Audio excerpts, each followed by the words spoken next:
How are you? Good. I'll let my staff get settled. There's a lot of news today, so I look forward to taking your questions. Good to see you.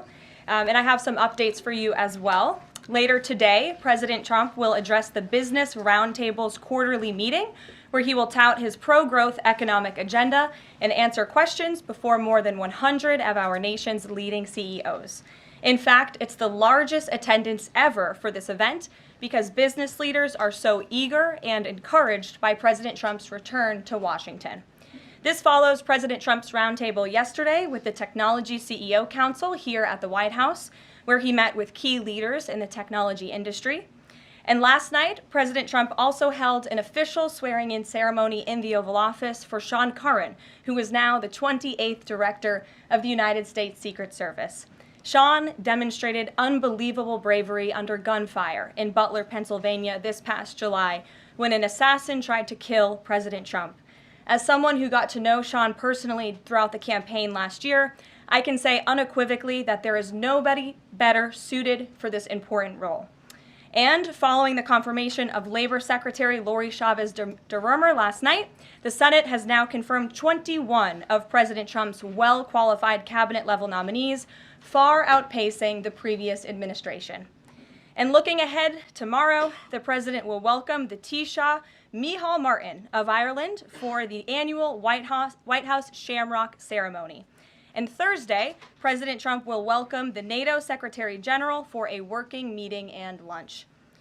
On the economy, February's jobs report was good news for America, particularly our manufacturing sector. The manufacturing sector gained 10,000 new jobs in just 1 month under President Trump. This rebound was led by the automobile sector, where we saw 9,000 new auto jobs created already. That is the most auto jobs added to the economy in 15 months. This was a complete turnaround from the Biden administration, where we were losing an average of 9,000 manufacturing jobs per month last year.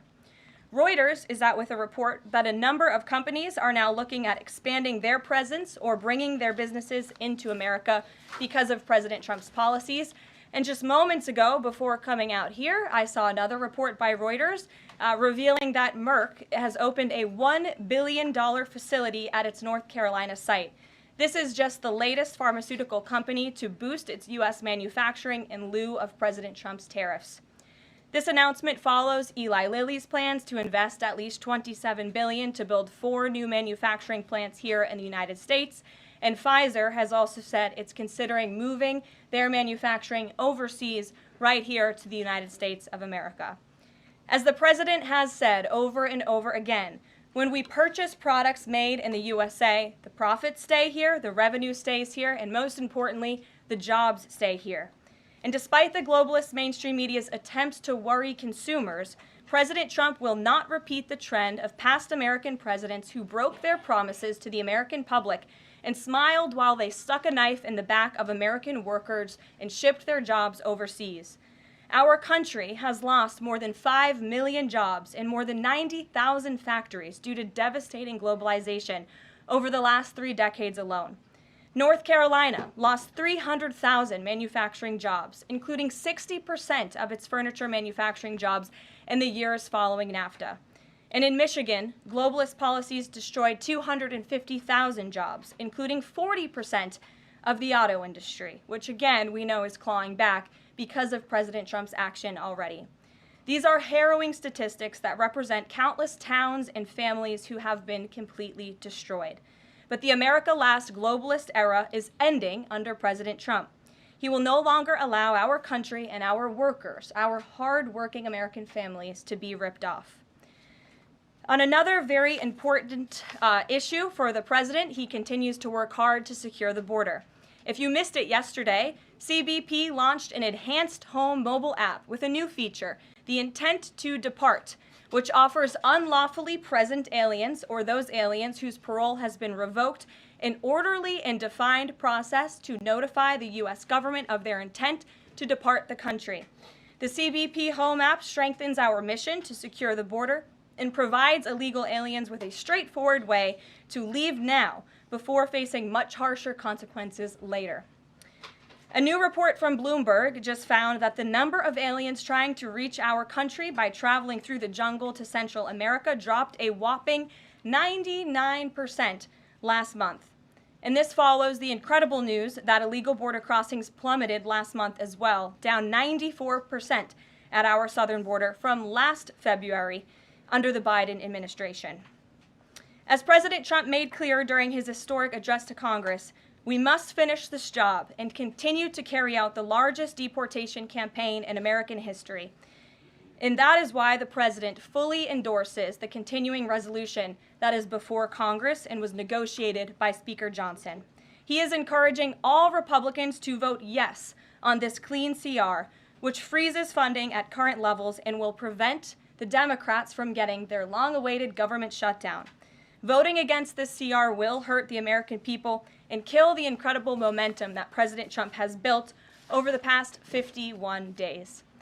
And lastly, before I take questions, I would like to commend the Washington Post, who I believe is in the room today. According to a new report from Axios, the Washington Post is overhauling their newsroom structure. It appears that the mainstream media, including the Post, is finally learning that having disdain for more than half of the country who supports this president does not help you sell newspapers. It's not a very good business model. And that's why we have people in our new media seat. And today we have Sargar Aneti, who is the host of Breaking Points, a popular political YouTube news and podcast show that has racked up nearly 1 billion views on YouTube, several hundred million podcast downloads since its launch in June 2021. He's also a former member of the White House Correspondents Association, but is now a part of the thriving independent media.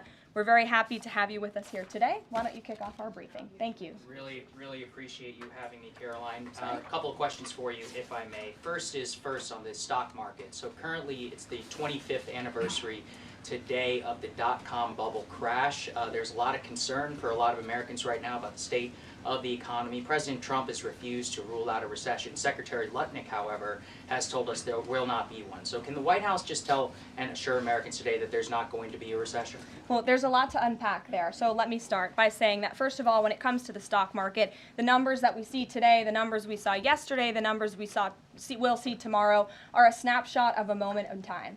And as President Trump has said, and I'm here to echo the remarks of this president of this White House, we are in a period of economic transition.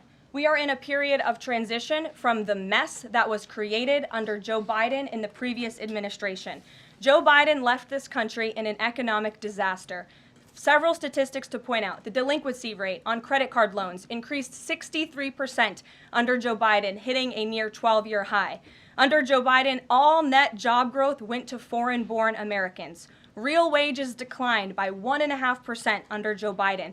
And as we all know, and this administration continues to combat, prices soared more than 20% under Joe Biden because of his reckless spending and economic policies. So we are in a period of transition from that economic nightmare under a president who had no idea what he was doing, never held a private sector job in his life, into a golden age of American manufacturing under a businessman and a deal maker in chief in President Donald J. Trump, who is implementing the formula that we know works. Look at President Trump's results in his first term. If people are looking for certainty, they should look at the record of this president. That's why the American people re-elected him back to this office. And look at everything that President Trump has already done and his team has already done in just 51 days. The massive efforts to deregulate. Tax cuts, which we need Congress to pass the Trump economic agenda, the Trump tax cuts, which will unleash economic growth. And the president also addressed this directly, I will point out as well, when you look at what he said on Air Force One. And he said he wants the American people to have so much money in their pockets they don't even know what to do with it. That's the intent of this administration, and we're working very hard every day on that goal. Second question on the CEO.